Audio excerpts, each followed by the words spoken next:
Keras. Eh,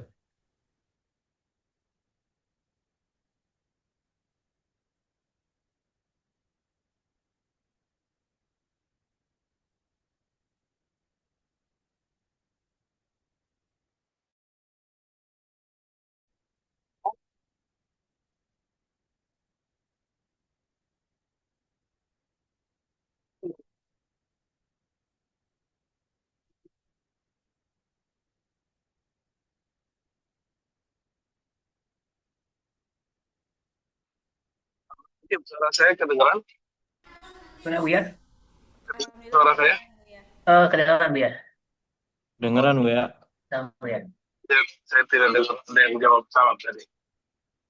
Oke, kita mulai saja siapa yang presentasi, tim dua atau tiga kelompok. Silakan. Ana Bu ya. Ya, fadal. Mohon izin sunscreen. Ya,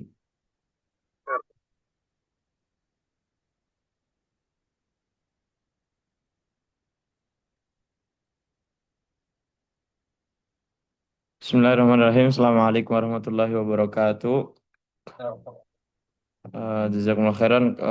Kami ucapkan kepada Buya untuk waktunya. Insya Allah pada kesempatan kali ini saya ingin presentasikan tugas takhrij hadis. Langsung saja untuk teks asarnya. Yang pertama adalah dari Jalaluddin Asyuyuti dalam tafsirnya yang berjudul Ad-Durrul Al-Mansur fi Tafsir bil Ma'sur menafsirkan Quran Surah An-Nisa ayat kedua dengan sejumlah riwayat di antaranya sebagai berikut. Wa akhraja Ubaid bin Humaid an Qatadah annahu kana yaqra'u huban bi raf'il ha. Artinya adalah dan Imam Abdul bin Humaid meriwayatkan dari Qatadah bahwa beliau dahulu membaca kata huban dengan mengangkat membaca dhammah pada huruf ha. Kemudian masuk ke biografi perawi. Abd bin Humaid bin Nasr al-Kisi Abu Muhammad yang dikenal dengan sebutan Al-Kashi, ada yang berpendapat bahwa namanya adalah Abd al-Hamid. Demikian disebutkan oleh Al-Mizzi, akan tetapi yang terdapat dalam kitab Ar-Rusyati adalah dengan huruf sin tanpa titik, bukan shin, yaitu nisbah kepada sebuah negeri yang dekat dengan Samarkand. Sebagian ulama mengucapkannya kasih dengan kasroh pada huruf kaf. Adapun yang mengucapkan dengan huruf shin kasih maka ia telah keliru. Kemudian dalam kitab As-Sam'ani Ibn Makula dan selain keduanya disebutkan bahwa penyebutannya adalah dengan kasroh pada huruf kaf dan tasdid pada huruf sin. As-Sam'ani menambahkan bahwa para ahli hadis dan sejarawan menyebutkannya demikian dalam kitab-kitab sejarah mereka.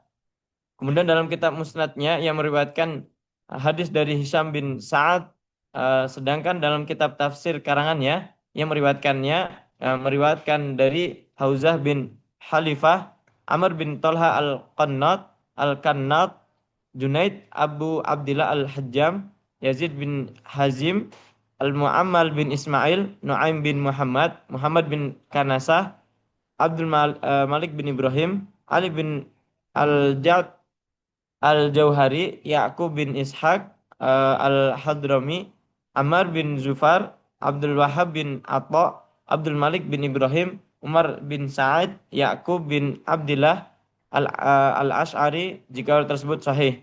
Bashar bin Umar, Hafsah bin Giyas, Al-Imam, dan Ishaq bin Isa. Dalam tarikh Ibnu Qani' disebutkan bahwa ia wafat di kota Kas pada tahun 2000 249 Hijriah.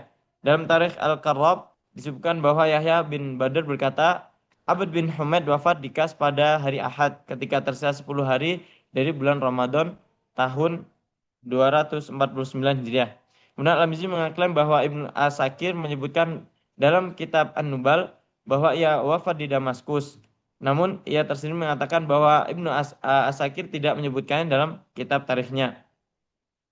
Kami telah meneliti beberapa naskah kitab An-Nubal, di antaranya yang tertulis oleh Ibn Sayyid An-Nas, yang ditulis oleh Ar-Rasyid Al-Misri. Namun kami tidak menemukan pernyataan tersebut ataupun yang semakna dengannya. Yang disebutkan hanyalah bahwa wafatnya terjadi pada tahun 249 Hijriah tanpa tambahan keterangan apapun. Maka perkara ini perlu diteliti kembali dan Allah Ta'ala lebih mengetahui.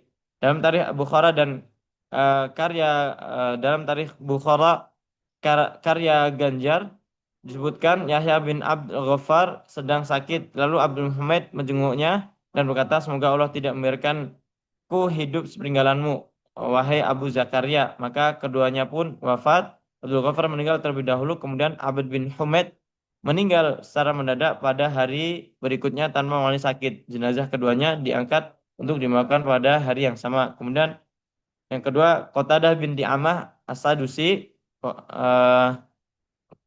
Yang pertama artinya Qatadah bin Di'amah bin Qatadah As-Sadusi, yang memiliki nama panggilan Abu Al-Khattab Al-Basri, merupakan seorang perawi hadis yang dinilai sikoh, terpercaya, kuat hafalannya dan ketelitiannya, dan meriwayatkan hadis. Disebutkan bahwa beliau lahir dalam keadaan buta. Dalam klasifikasi ulama hadis, beliau termasuk tokoh utama dari generasi keempat Tobaqoh Al-Rabi'ah. Qatadah wafat pada tahun 117 Hijriah. Kemudian teks yang kedua, yang artinya ia seorang yang buta, memiliki kunyah Abu Al-Khattab. Ia wafat di Wasit karena wabah ta'un. Kemudian dalam usia 56 atau 57, 7 tahun setelah wafatnya Al-Hasan Al-Basri, ia meriwayatkan dari Anas bin Malik, Abdullah bin Sarjis, dan Abu Tufail, yang meriwayatkan dari Syu'bah, Hisham Ad-Dastuai, Sa'id ibn Abi Arubah, dan Hammam. Aku mendengar ayahku Abi Hatim Al-Razi menyatakan hal itu, dan aku mendengarnya berkata, ia tidak pernah berjumpa dengan seorang pun dari kalangan sahabat Nabi kecuali Anas dan Abdullah bin Sarjis. Kemudian Abu Muhammad bin Abi Hatim berkata, ayahku tidak menyebut Abu Al-Tufail sebagai sahabat yang ditemui Qatadah, karena Abu Al-Tufail masih seorang anak kecil di masa Nabi SAW. Kemudian kajian Jarh Ta'dil yang pertama dari Abd bin Humaid Al-Kisi, artinya beliau adalah seorang imam, hafiz, hujjah, banyak merantau. Kemudian Abu Muhammad Abd bin Humaid bin Nasr Al-Kisi. Yang kedua, artinya Abu Muhammad bin Al-Hamid bin Humaid bin Nasr Al-Kashi, yang dikenal dengan sebutan Abu Humaid, seorang imam yang agung kedudukannya, termasuk di antara ulama yang menghimpun dan mengarang kitab. Kemudian kajian Jarh Ta'dil yang kedua adalah Qatadah. Dari teks yang pertama, Abd Abdurrahman memberitahu kami, ia berkata, Umar bin Syabbah memberitahu kami, ia berkata, Abu Salamah Musa bin Ismail memberitahu kepada kami, dan Abdurrahman berkata kepada kami, ia berkata, Ahmad bin Yahya bin Malik Al-Susi memberitahu kami, ia berkata, Yunus bin Muhammad memberitahu kami, keduanya berkata, Abu Hilal memberitahu kami dari Ghalib, ia berkata, aku mendengar Bakar bin Abdullah berkata, barang siapa ingin melihat orang yang paling kuat hafalannya yang pernah kami lihat, kami tidak pernah melihat sekarang pun yang lebih kuat hafalannya darinya, dan tidak ada yang lebih layak membawakan hadis persis bagaimana ia mendengarnya, maka hendaklah ia melihat kepada Qatadah. Dan redaksi lafal ini memiliki Umar bin Syabbah. Konteks yang kedua artinya Abdurrahman memberitahu kepada kami, ia berkata, Sahih bin Ahmad bin Muhammad bin Hambal memberitahu kami, ia berkata, Ali yakni Ibn Al-Madani memberitahu kami, ia berkata, aku mendengar Abd Al-Rahman yakni Abd Ibn Mahdi berkata, Hamad bin Zaid memberitahu kami dari Abu Maslamah, ia berkata, aku mendengar Abu Kilabah ketika seorang laki-laki bertanya kepadanya tentang suatu hal, namun ia tidak menjawab sesuatu pun. Maka orang itu berkata, kepada siapa aku bertanya? Apakah aku tanya si fulan? Ia menjawab tidak. Orang itu berkata, apakah aku tanya si fulan? Ia menjawab tidak. Orang itu berkata, apakah aku tanya Qatadah? Maka ia menjawab, ya, tanyalah kepada Qatadah. Kemudian teks yang ketiga artinya adalah Qatadah bin Di'amah bin Qatadah al-Sadusi yang memiliki nama panggilan Abul Khattab al-Basri merupakan seorang perawi hadis yang dinilai sikoh terpercaya, kuat hafalan dan ketelitiannya dalam meriwayatkan hadis. Kemudian disebutkan pula bahwa beliau lahir dalam keadaan buta. Dalam klasifikasi ulama hadis, beliau termasuk tokoh utama dari generasi keempat, Tabaqah Rabi'ah. Qatadah wafat pada tahun 117 Hijriah. Kemudian kesembilan Jarh wa Ta'dil, Abd bin Humaid Al-Kisi sebagai perawi yang menukil riwayat qiraat dari Qatadah juga memperoleh rangkaian gelar kehormatan yang menunjukkan kapasitas keilmuannya yang luar biasa. Ya, tidak hanya disebut sebagai Al-Imam dan Al-Hafiz, tapi juga Al-Hujjah, sebuah gelar yang menempatkannya pada tingkatan ulama yang riwayatnya layak dijadikan dalil dan argumen. Bahkan lebih tinggi dari sekedar sikoh biasanya. Sikoh biasa. Predikat Al-Jawal menunjukkan bahwa ia merupakan ulama yang aktif melakukan rihlah ilmiah untuk mengumpulkan hadis dari berbagai penjuru negeri. Sedangkan pernyataan Mimman Jama'a wa Sanafa membuktikan kontribusinya sebagai seorang musannif yang menghasilkan karya tafsir tersendiri. Dengan demikian, jika dilihat dari sisi kedua perawi dalam sanad riwayat qiraat ini, Qatadah sebagai sumber bacaan dan Al-Hamid sebagai penukil, keduanya sama-sama berada pada derajat adalah dan dobat yang sangat tinggi, sehingga sanad riwayat tersebut dapat dinyatakan sahih dan dapat dipertanggungjawabkan secara ilmiah. Kemudian Qatadah Ibn Di'amah Al-Sadusi menempati kedudukan yang sangat istimewa di kalangan ulama hadis, khususnya dalam aspek dobat, ketelitian, dan kekuatan hafalan. Penguat ini tidak datang dari ulama generasi belakangan saja, melainkan langsung dari tabi'in sezamannya, yaitu Bakar bin Abdullah Al-Muzani, yang menyatakan bahwa tidak ada seorang pun yang lebih kuat hafalannya dan lebih akurat dalam membawakan hadis sesuai apa yang ia dengar selain Qatadah. Hal ini diperkuat pula oleh kesaksian Abu Kilabah secara eksklusif menjadikan Qatadah sebagai satu-satunya rujukan ketika ditanya tentang suatu permasalahan, menolak nama-nama ulama lain yang ditawarkan kepadanya.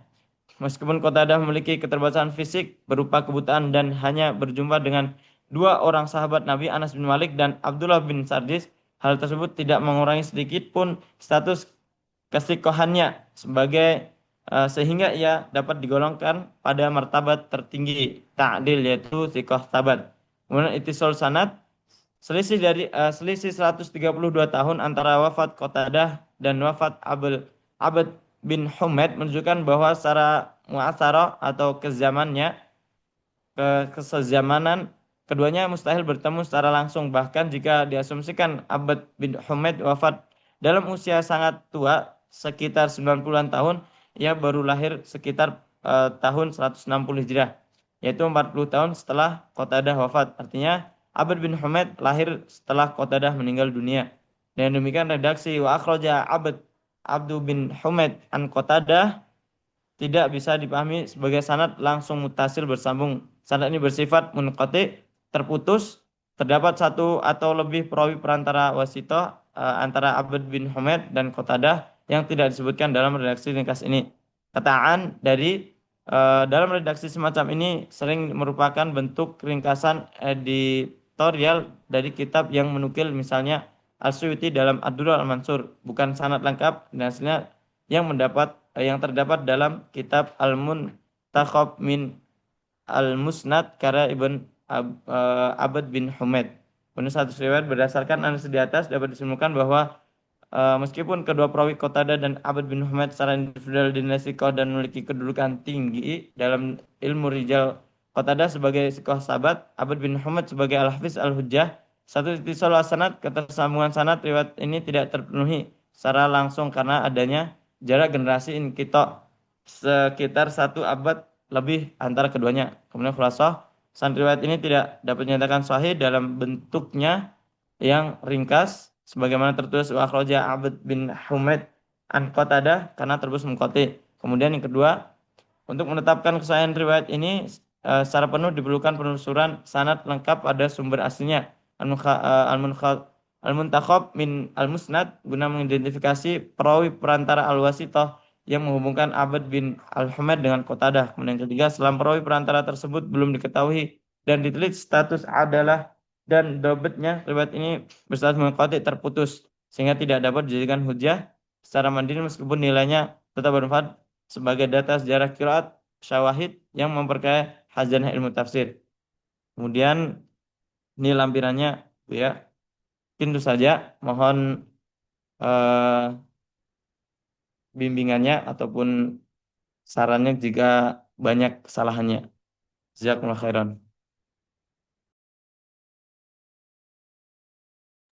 Baik, sebentar. Coba udah kembali ke matan ya.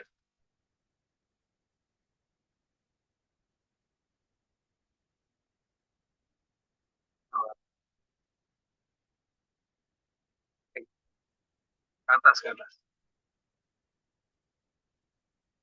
Bukan, matan, matan. Raja Abdul Hamid al-Qatadah. Anda udah merujuk ke ini belum? Ke kitab Abd bin Humaid.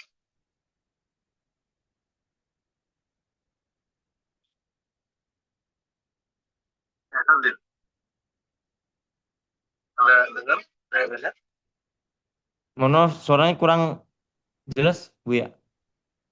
Anda sudah merujuk ke ya, Abd bin Humaid.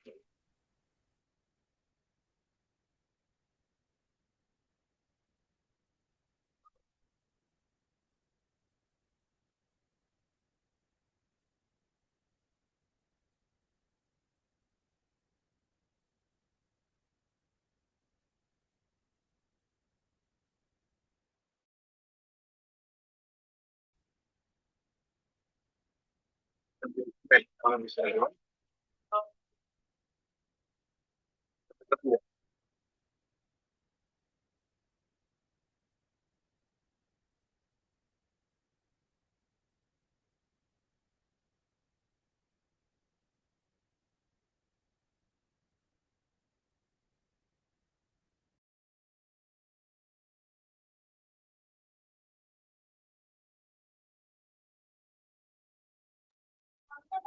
Coba Abad bin Humaid, Anda sudah merujuk langsung ke karya Abad bin Humaid ya, Anu Ihuddin. Bisa dengar? Dengar-dengar Bu ya. Nah, merujuk langsung ke sana atau hanya ke Durrul Mansur? Abdul Mansur dan kitab lainnya Bu ya. Ya, kita mulai itu. Apakah Anda merujuk ke karya Musnad Abad bin Humaid atau tidak? Kalau untuk yang karyanya Abdul bin Humaid belum Bu ya. Nah, itu kan kitab sudah matbu, sudah dipublish. Jadi kalau Anda mengikuti pola tahrij sebelumnya,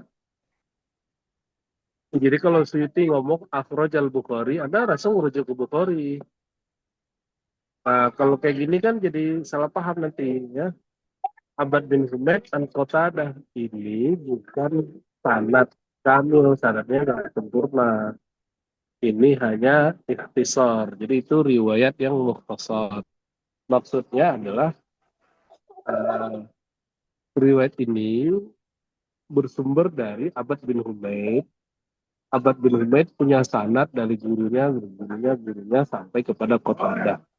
Anda harus menyempurnakan dulu sanad Abad bin Humaid itu ke di kitab musnadnya. Gitu. Kalau enggak, diskusinya jadi nggak nyambung. Tapi ala kulihal Anda sudah mencoba untuk menulis rijalnya itu ini sudah lumayan lengkap. Jarwat ta'dilnya kajiannya bagus. Tapi yang kurang itu adalah Anda tidak merujuk langsung ke karya Ahmad bin Humaid. Jadi ada musnad itu tidak hanya musnad Ahmad, ada musnad Ahmad, ada musannaf Ibn Abi Syaibah, ada musnad Al-Bazzar, banyak musnad itu. Nah, salah satu musnad yang masyhur adalah Ahmad bin Humaid, masyhur dikenal oleh hadisnya. Jadi ketika disebut misalnya akhraja Ahmad an Qatadah, bukan berarti Anda kemudian membuat kajian bahwa Ahmad wafat 241, Qatadah 117, nggak nyambung, sama kasusnya dengan ini. Kan Suyuti sering ngomong gitu. Jadi akhraja Ahmad, akhraja siapa si kalau di sini Abad bin Humaid dari Qatadah. Itu maksudnya sanad mukhtasar. Al-Qailnya di situ Qatadah gitu. Gitu ya. Nah, coba nanti disempurnakan lagi. Nanti Anda coba lapor lagi Sabtu depan. Oke? Baik, Bu ya. Oke. Ya, coba ganti dulu.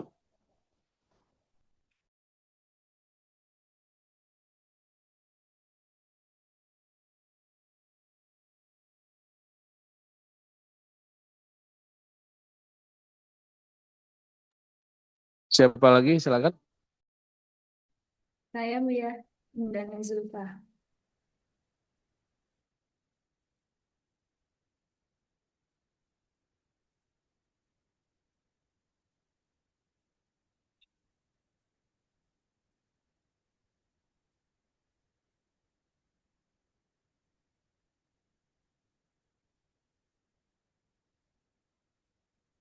Baik, langsung saja kita mulai. Bismillahirrahmanirrahim. Assalamualaikum warahmatullahi wabarakatuh. Saya Indana Zulfa akan mempresentasikan hasil tugas takhrij hadis saya dalam kitab Ad-Durrul Mansur fi Tafsir Al-Mansur Jilid 4 halaman 215. Imam Jalaluddin Abdurrahman bin Abi Bakar As-Suyuti ketika beliau menafsirkan Quran surah An-Nisa ayat 2, beliau menulis sebagai berikut. Wa akhraja Ibnu Abi Hatim an Ibnu Abbas fi qaulihi huban qala Zulman. Artinya Ibnu Abi Hatim meriwayatkan dari Ibnu Abbas tentang firman Allah huban, bahwa beliau berkata maknanya adalah kezaliman. Riwayat tersebut dapat ditemukan secara lengkap dalam kitab tafsir Al-Quran Al-Azim, Musnad dan Ar-Rasulillah wa As-Sahabah wa Tabi'in, karya Abu Muhammad Abdurrahman bin Muhammad bin Idris bin Al-Munzir Al-Hanzari Ar-Razi, atau yang dikenal dengan Ibnu Abi Hatim, halaman 856, nomor hadis 4742, yakni lafadznya sebagai berikut. Bisanadikum ilal mu'alif hadatsana Ahmad bin Mahdi kana Abu Bakar bin Abi Syaibah kana Ishaq bin Mansur anil Hakam bin Abdul Malik an Qatadah an Ikrimah an Ibnu Abbas fi qaulihi huban kabira qala dzulman kabira.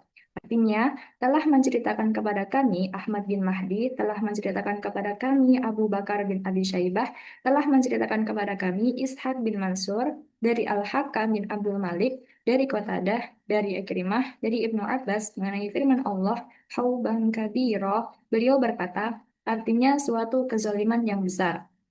Nah, selain sanad yang diriwayatkan dari Ibnu Abi Hatim dalam tafsirnya, juga diriwayatkan sanad dari At-Tabari, yaitu nomor hadis 8450. Nah, penulis menelusuri silsilah sanad secara singkat dalam kitab tafsirnya masing-masing. Nah, dalam penelusuran tersebut, eh, kami dapati bahwa riwayat Ibnu Abi Hatim dan riwayat Ibnu Jarir memiliki ujung sanad yang sama, yaitu pada Ibnu Abbas. Nah, adapun dituangkan dalam Haikal Asanid sebagai berikut. Nah, dalam tugas kali ini penulis hanya akan fokus di jalur dari Ibnu Abi Hatim saja. Nah, selanjutnya kajian biografi perawi. Yang pertama, Ahmad bin Mahdi.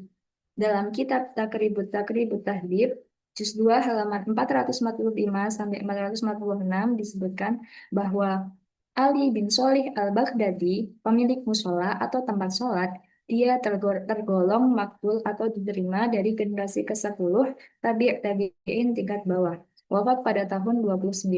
Kemungkinan maksudnya adalah 229 Hijriah atau 329 Hijriah. Tapi dalam teks disebutkan 29. Wallahu a'lam.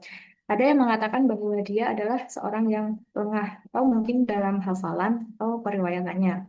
Adapun statusnya adalah tamyiz. Aku, Az-Zahabi berkata, dia sholihul hadis atau hadisnya layak atau baik, tidak sampai derajat kuat, tapi tidak pula lemah parah. Karena telah meriwayatkan darinya Ahmad bin Mahdi bin Rustum dan Abdullah bin Sholih al-Ijli. Nah, Ahmad bin Mahdi adalah seorang yang sikoh sabit atau terpercaya lagi kokoh, dan tidak ada satupun kritik atau jarh yang disebutkan terhadap dirinya. Kemudian yang tokoh kedua yakni Abu Bakar bin Abi Syaibah.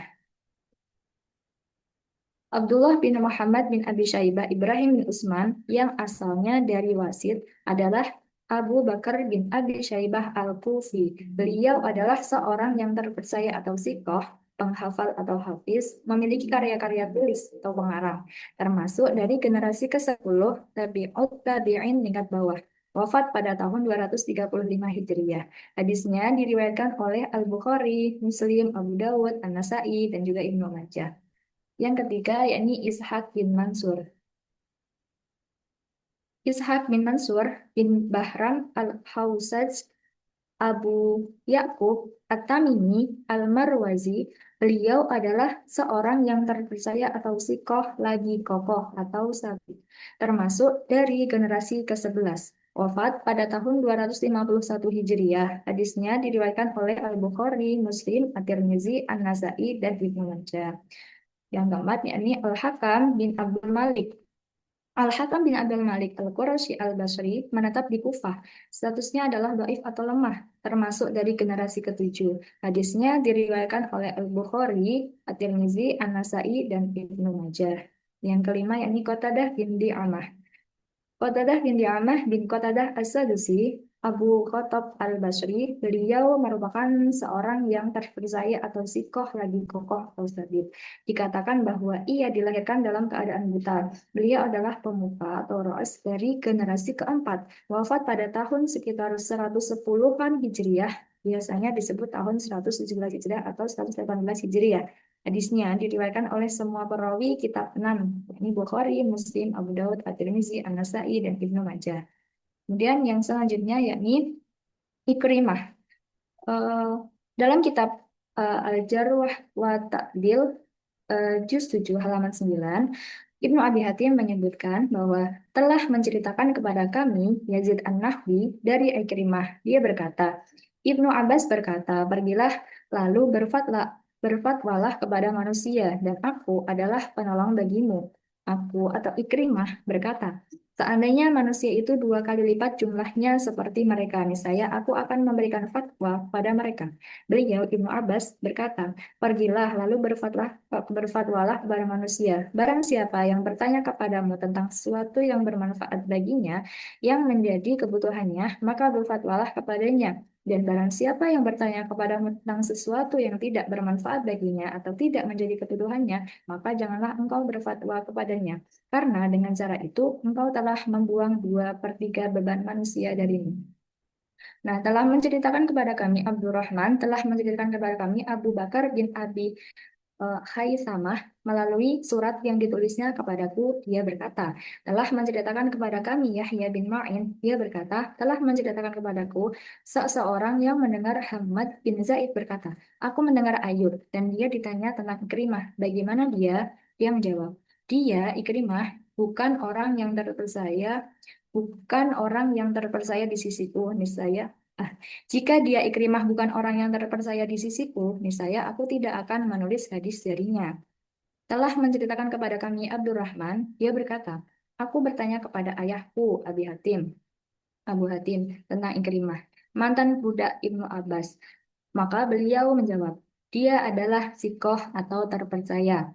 Aku bertanya, apakah hadisnya bisa dijadikan hujjah? Beliau menjawab, ya, apabila hadis itu diriwayatkan oleh orang-orang yang sikoh darinya, Adapun yang diingkari oleh Yahya bin Sa'id al-Ansori dan Malik terhadapnya itu karena sebab pendapatnya, bukan karena periwayatannya. Kemudian yang ketujuh yakni Abdullah bin Abbas. Dalam kitab Siyah A'lamin Nubala juz 3 halaman 331 Az-Zahabi menyebutkan Abdullah bin Abbas, sang samudra ilmu, Abu Abbas al-Hashimi, diriwayatkan oleh semua perawi kitab enam. Beliau adalah tokoh cendekiawan umat, ibul ummah, fakih atau ahli fikih pada zamannya, dan imam dalam bidang tafsir. Beliau adalah Abu al-Abbas Abdullah, putra dari paman Rasulullah, yaitu al-Abbas bin Abdul Muthalib. Nama asli Abdul Muthalib adalah Syaibah bin Hashim, dan nama asli Hashim adalah Amru bin Abdi Manaf bin Qusay bin Kilab bin Murrah bin Ka'ab bin Lu'ay bin Khalid bin Fihar al-Quraisy. Beliau adalah al-Hashimi al-Makki, seorang pemimpin. Semoga Allah meridainya. Adapun kelahirannya, beliau dilahirkan di lembah atau Syi'ab Bani Hashim 3 tahun sebelum tahun Hijriyah. Beliau menemani Nabi sekitar 30 bulan dan meriwayatkan hadis dari beliau dalam jumlah yang cukup banyak. Seluruh sahabat dihukumi adil menurut jumhur ulama hadis, adapun statusnya adalah sahabi jalil. Kemudian kesimpulan dari jarh wa ta'dil sanad. Berdasarkan penilaian para ulama terhadap seluruh perawi dalam sanad di atas, mayoritas perawi berstatus sikoh dan kuat dalam hafalan seperti Ahmad bin Mahdi, Abu Bakar bin Abi Syaibah, Ishaq bin Mansur, Qatadah, Ikrimah, dan Ibnu Abbas. Akan tetapi terdapat satu perawi yang dinilai lemah, yaitu Al-Hakam bin Abdul Malik. Para ulama seperti Yahya bin Ma'in, Abu Hatim, Abu Dawud, dan An-Nasai menilainya sebagai do'if, mungkar al-hadis, dan muttorib al-hadis. Dengan demikian, sanad riwayat ini tidak mencapai derajat sahih karena adanya perawi do'if dalam sanadnya, meskipun mayoritas perawinya terpercaya. Selanjutnya, ittisul sanad. Sanad riwayat ini secara zahir tampak bersambung dari Ahmad bin Mahdi hingga Abdullah bin Abbas. Setiap perawi diketahui hidup sezaman dan kemungkinan terjadinya pertemuan atau liqa dengan guru yang diriwayatkannya. Dengan demikian, terdapat catatan penting pada Qatadah bin Di'amah yang dikenal sebagai mudallis. Dalam sanad ini, Qatadah meriwayatkan dengan lafaz an dari Ikrimah tanpa penegasan sama atau mendengar langsung. Meskipun demikian, riwayat Qatadah dari Ikrimah termasuk riwayat yang cukup dikenal di kalangan ahli hadis. Adapun kelemahan utama sanad bukan terletak pada keterputusan sanad, melainkan pada kelemahan Al-Hakam bin Abdul Malik. Selanjutnya, status hadis ditinjau dari penyandaran. Riwayat ini termasuk asar mauquf karena berhenti pada sahabat Abdullah bin Abbas dan tidak disandarkan kepada Nabi Muhammad. Isi riwayat berupa penafsiran Ibnu Abbas terhadap lafaz Al-Quran hauban kabira yang beliau tafsirkan dengan makna kezaliman yang besar. Adapun ditinjau dari segi kualitas, riwayat ini tergolong dhaif karena adanya Al-Hakam bin Abdul Malik yang dinilai lemah oleh para ulama jarh wa ta'dil. Meski demikian, kelemahan riwayat ini tidak terlalu parah karena yang pertama mayoritas perawinya fiqh, kemudian matanya tidak bertentangan dengan Al-Quran maupun riwayat lain. Yang ketiga adalah isi tafsirnya memiliki makna yang benar secara bahasa dan tafsir. Oleh karena itu, asar ini masih dapat disebut sebagai dhaif ringan dalam bab tafsir dan fadhail, namun tidak dapat dijadikan hujjah kuat secara independen dalam penetapan hukum. Yang terakhir, kesimpulan, berdasarkan penelitian sanad dan kajian jarh wa ta'dil terhadap riwayat Ibnu Abi Hatim nomor 4742, dapat disimpulkan bahwa sanad riwayat ini terdiri dari para perawi yang mayoritas terpercaya dan kuat hafalannya. Akan tetapi, terdapat kelemahan pada Al-Hakam bin Abdul Malik yang dinilai dhaif oleh sejumlah ulama hadis. Sanad riwayat ini secara umum bersambung, meskipun terdapat unsur an-anah dari Qatadah yang dikenal sebagai mudallis. Riwayat ini termasuk asar mauquf dari Abdullah bin Abbas dalam bidang tafsir Al-Quran. Dari sisi kualitas, riwayat ini dihukumi dhaif karena kelemahan salah satu perawinya. Namun kandungan maknanya tetap dapat diterima dalam konteks tafsir karena didukung oleh makna bahasa Arab yang benar dan tidak bertentangan dengan prinsip syariah. Adapun ini daftar pustakanya dan juga lampirannya. Ya. Pastinya tugas ini masih banyak kekurangannya. eh, jadi kami menerima saran dan kritiknya. Terima kasih. Wassalamualaikum warahmatullahi wabarakatuh. Waalaikumsalam. Allah.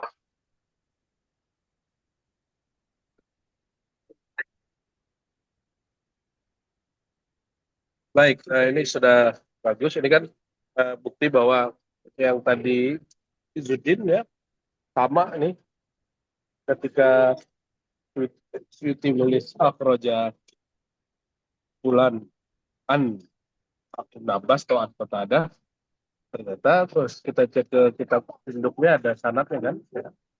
Nah, di situ kan Akhroja Ibnu Abi Hatim an Ibn Abbas. Jadi Anda sudah pas. Jadi bukan langsung Ibnu Abi Hatim ke dari Ibnu Abbas orang terputus 200 tahun nggak begitu. Ya. Tapi maksudnya adalah eh, Ibnu Abi Hatim mengumpulkan sanadnya di dalam kitab dia. Ya coba lihat ini tadi Haikal sanidnya, bagannya coba. Oke, jadi ada juga di Ibnu Jarir. Ya, Ibnu Jarir sudah terlalu banyak ya. Oke, berarti dia ketemu di Ibnu Abbas ya. Iya, iya Bu ya. Menurut Abbas.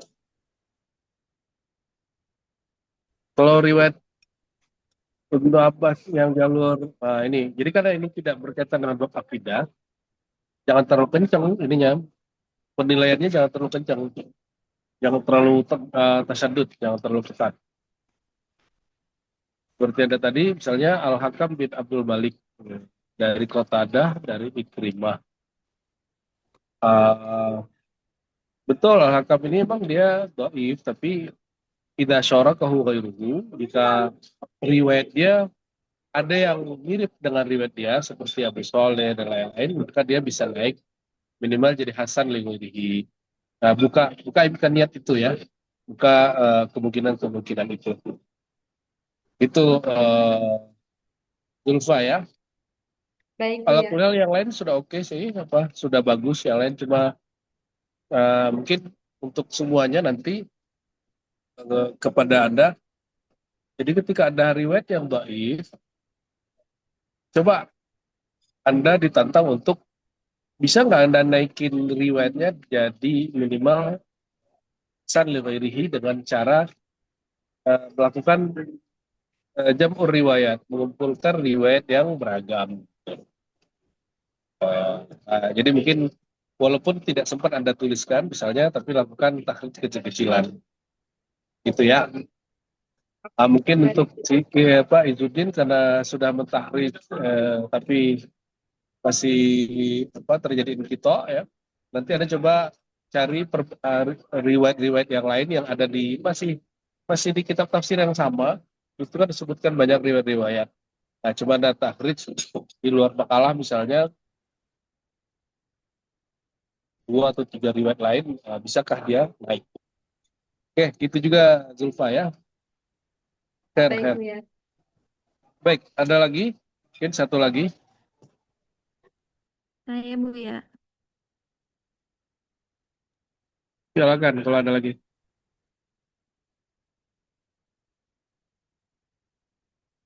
Baik, Bismillahirrahmanirrahim.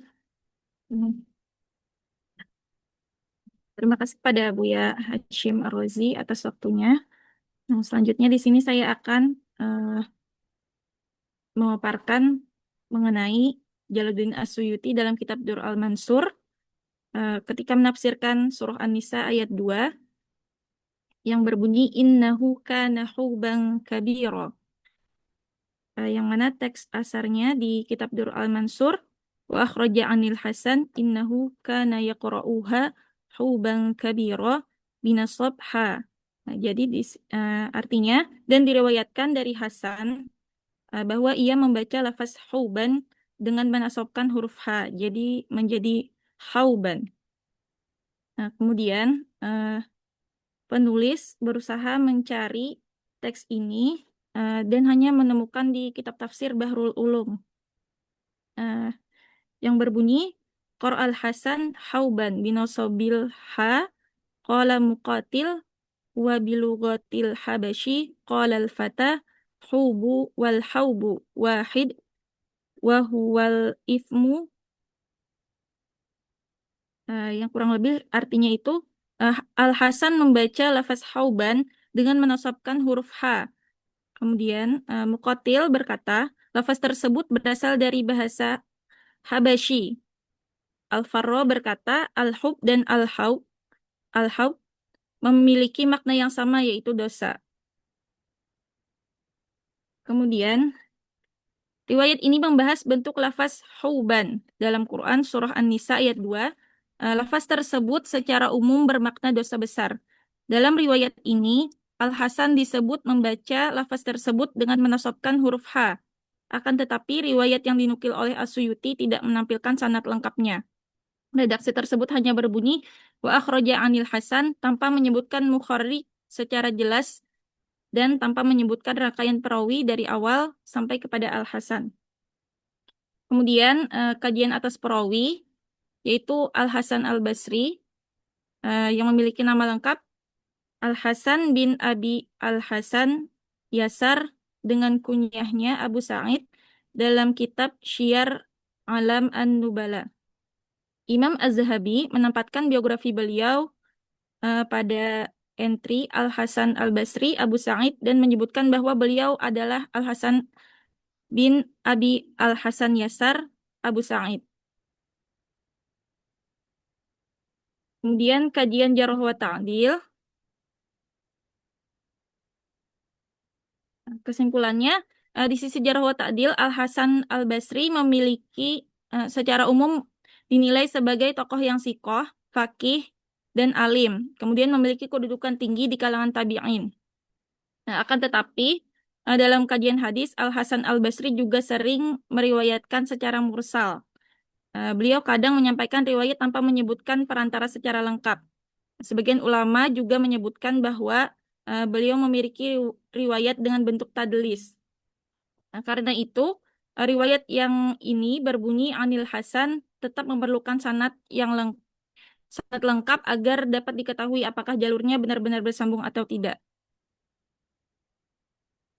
Kemudian dalam kasus riwayat ini, masalah utamanya bukan pada Al-Hasan Al-Basri saja, tetapi juga pada tidak adanya sanad lengkap dalam nukilan As-Suyuti.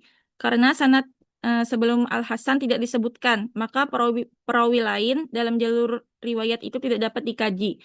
Dengan demikian, kajian Jarh wa Ta'dil hanya dapat dilakukan terhadap Al-Hasan sebagai tokoh yang disebutkan dalam teks riwayat. Kemudian kesimpulannya, Al-Hasan Al-Basri adalah perawi yang memiliki kedudukan kuat dalam keilmuan Islam. Secara umum dinilai sikoh oleh para ulama, akan tetapi sanad riwayat ini tidak disebutkan secara lengkap. Wa akhraja anil Hasan tanpa menjelaskan rangkaian sanad dan mukharrij sampai kepada Al-Hasan. Kemudian ittisal as-sanad berarti ketersambungan sanad dari mukharrij sampai kepada sumber riwayat. Dalam riwayat ini ketersambungan sanad tidak dapat dibuktikan karena teksnya hanya wa akhraja anil Hasan, menunjukkan bahwa riwayat tersebut dinisbatkan kepada Al-Hasan, tetapi tidak menjelaskan siapa saja perawi yang diriwayatkan Al-Hasan.